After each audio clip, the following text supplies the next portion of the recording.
Les activités de la Banque centrale en 2023 se sont déroulées dans un environnement économique et financier international caractérisé par la persistance des pressions inflationnistes, la résurgence des tensions géopolitiques ainsi que la poursuite du resserrement des politiques monétaires des banques centrales.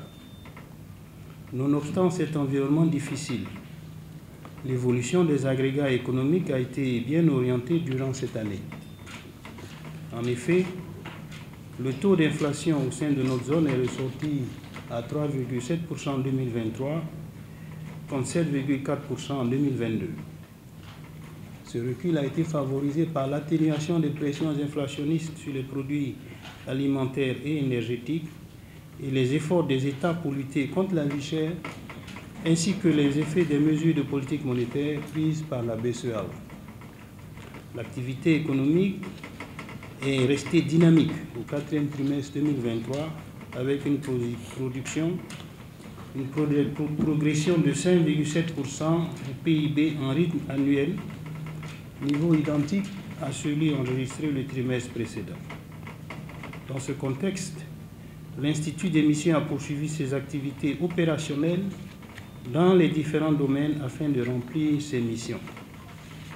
Je voudrais donc saisir cette opportunité pour saluer vos contributions pour une performance encore meilleure de la gestion de notre Banque centrale.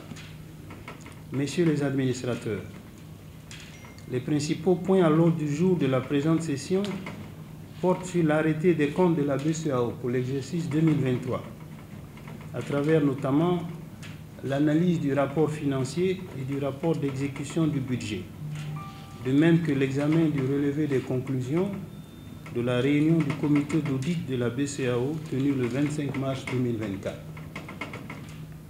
Aucune absence ne m'a été notifiée, à l'exception de celle du représentant de l'État du Niger,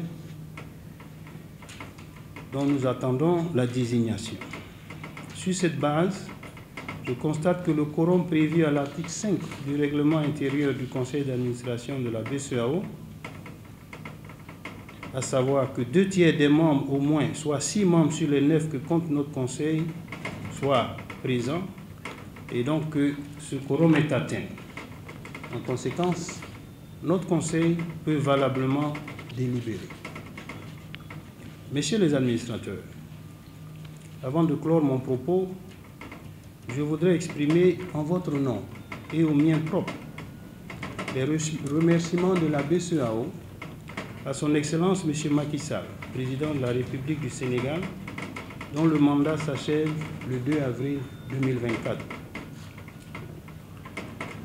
Le Sénégal, pays hôte de notre institut d'émission, a toujours joué, sous le leadership fort et clairvoyant de ses différents chefs d'État, un rôle important dans le processus d'intégration monétaire de notre zone ouest africaine. Cette implication résulte naturellement de la tradition historique remarquable d'engagement de ce pays et de son peuple en faveur de la consolidation de l'intégration africaine. À cet égard, je voudrais exprimer au président Macky Sall toute ma reconnaissance pour son accompagnement personnel et celui de l'État du Sénégal à l'endroit de la BCEAO. En particulier, je voudrais relever son implication personnelle lors de la célébration du 60e anniversaire de la Banque centrale, en 50e anniversaire de la Banque centrale en 2012, notamment à travers sa présence effective au lancement de la nouvelle gamme du billet de 500 francs CFA, aux cérémonies d'ouverture et de clôture du symposium sur le thème « Intégration monétaire et mutation du système financier international, défis et perspectives », symposium tenu les 5 et 6 novembre 2012 à Dakar, et à la remise du prix Aboulaye Fadiga pour la promotion de la recherche économique au lauréat.